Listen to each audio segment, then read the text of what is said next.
Hey guys, welcome back to the channel, and we're going to talk about a book today.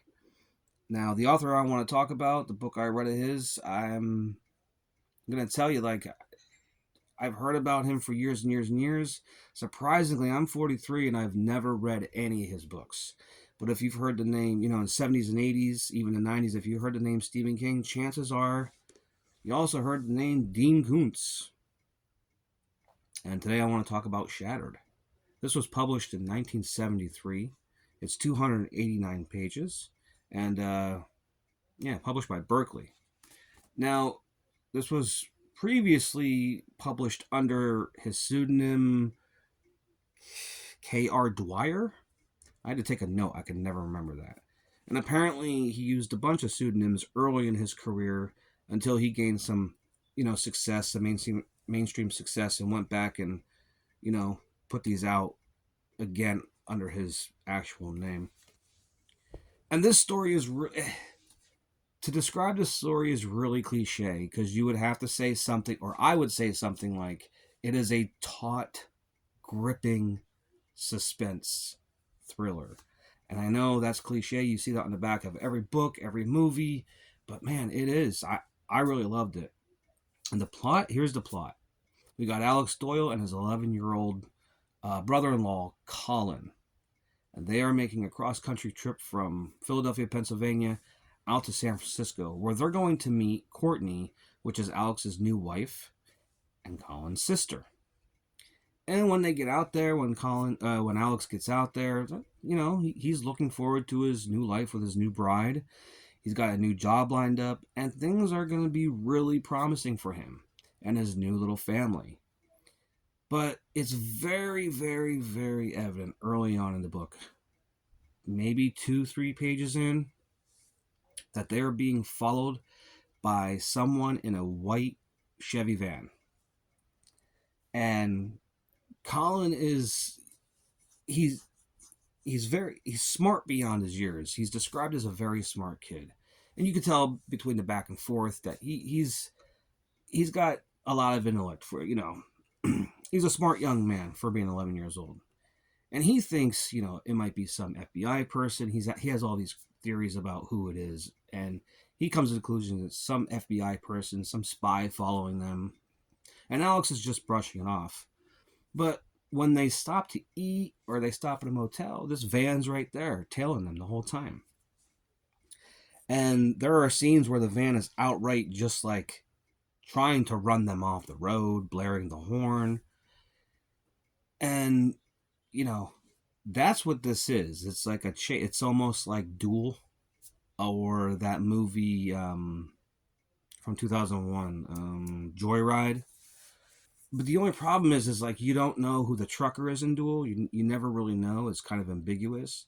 But in Shattered, we get to know the guy in the van, and he is a madman. He is completely psychotic. And I am going to give you some spoilers. I'll probably put that in the description so you all know. But this book is from 73. So I'm going to do some spoilers, and heed that warning and move along or stop the video. But anyway, we get into the mind of George Leadon. He is a bad son of a bitch. He's psychotic. He's often described in the book as a madman, and that's exactly what he is. He is suffering from like a variety of mental health issues. I mean, he talks to people. The backstory of him is like basically he was Courtney's ex, and he thinks Alex took her from him, and he's like talking to her in the passenger seat of his van, but obviously she's not there. He suffers from these horrible headaches and memory loss. This guy is just he's just a bad human being, right? And I'm not saying that because he has mental health issues. I'm saying he literally wants to snuff out Colin and Alex, and he stops at nothing to do that. He does not care. He wants them out. And this book was written in like 73, so you could tell like Dean Koontz was like kind of putting like little social commentaries in there, like right after Vietnam and stuff. And Alex is described as like he looks like a hippie with long hair and the way he dresses, and everybody kind of seems to raise their eyebrows at him, especially the cops.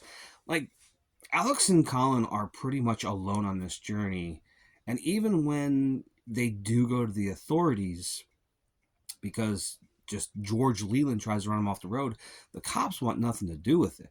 You know, uh, he's just the one cop is just looking at Alex like, well, you're just a hippie. You're the reason why society's going to hell and America's going to burn and all this other stuff. And early in the book, George kills another cop, and there's this detective on the case, and he doesn't even entertain a thought that there's a lone madman that's doing this. He just thinks it's this revolutionary uprising of these free thinking hippies and all this. So the authorities in this book aren't really helpful to Alex at all. Like, he excuse me, him and his brother-in-law are completely on their own. And yeah, it's just a really good, like, they stop at motels. There's a really good scene where they're sleeping in a motel one night, and they awake to somebody picking a door lock. So Alex is kind of like cowardly, but he's got this 11-year-old brother-in-law that he has to protect. So he kind of chases this guy. Obviously, it's just George dude trying to pick the lock. So he chases this guy through the hotel and stuff, and into like this maintenance shed area. And there's a really cool scene where it's like this George guy has an axe. He's trying to kill him and stuff. I I really love this book. I thought it was really good.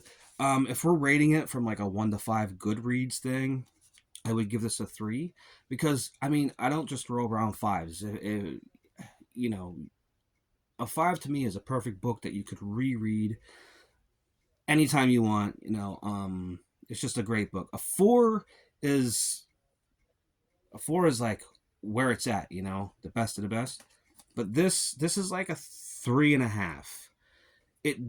It's not great, but it does its job, and it's actually very, very enjoyable. Like, from front to back, it doesn't try to be anything other than a tightly paced, suspenseful novel.